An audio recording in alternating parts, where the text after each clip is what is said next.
they both went to the clinic and they found out that he was asymptomatic. And the caterpillar and the plumber lived happily ever after. The end. I want to hear another story, Papa. No, little Johnny, it's time for bed. I don't want to go to bed. I want to stay up late and watch television and eat the candy. You have to go to bed at 7 o'clock so you can go and get a good education, unlike your father. You don't want to work in the salt mines for 19 hours, do you? I promise to go to the elementary school so I don't have to work in the salt mines if you tell me one more story, Papa. Yeah. Okay.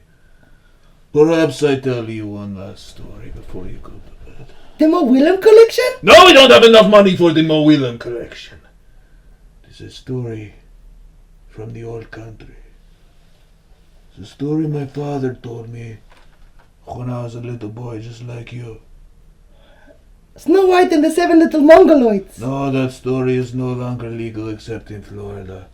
The story I talk of is of the Malaka.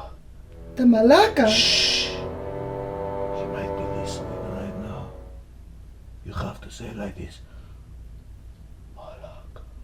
Malaka. Yes, very good, little Johnny.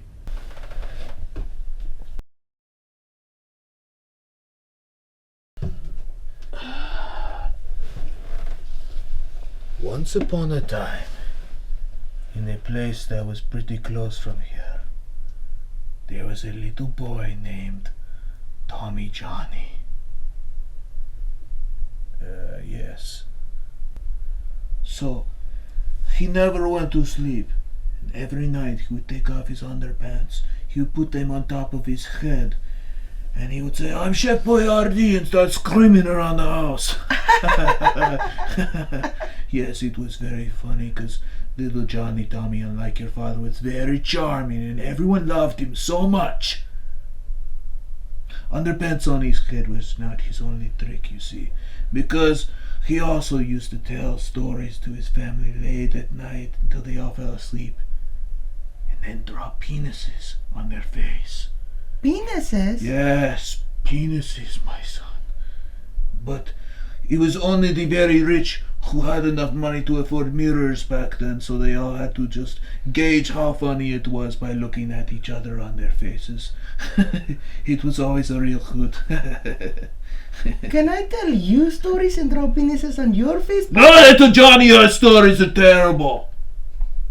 Oh. So anyways, one night after the family was asleep, little Tommy decided to walk out of the house all by himself. All by himself? You are a terrible listener. What? God damn it, little Johnny, no one on YouTube has any attention span. You're killing Daddy's already tenuous momentum. Sorry. When little Johnny got to the outside of the family farm, he didn't stop there. He went down the road until, without knowing it, ended up in the graveyard. The graveyard? Yes. Every night, he would take a sugary snack and eat it in the graveyard. When he was finishing just the last nibble, that's when he heard it. The what? The scuttling. Oh no! Yes, he could not see where the scuttling was coming from, but he could hear it coming closer and closer. It was the Malaka. That's when little Tommy did the smartest thing he ever could have done, to run home as fast as he could. But the Malaka was hot on his trail. But when little Johnny Tommy finally got back to his house, the door was locked. He looked over his shoulder. Then, there, he saw the horrible Malaka getting closer and closer. No! Yes! So he ran around his house to his bedroom window and pulled. Once, twice, 3 times, until finally the little boy managed to escape into his room, barely avoiding the Malaka's unhygienic fingernails from slicing his breeches. Trying to be a good little boy for once in his stupid life, little Tommy hid underneath his sheets and turned off the lights. But it was too late. The Malaka had tracked the delicious peanutty flakes on his skin and trousers, and now there was no stopping him. No, Yes, the Malaka had found a way through an air vent. It was there, in little Tommy Johnny's bedroom.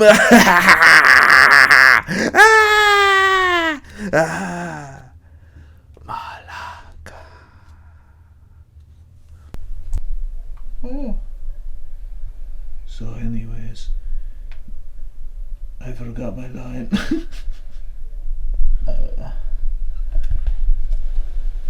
Cut. Cut.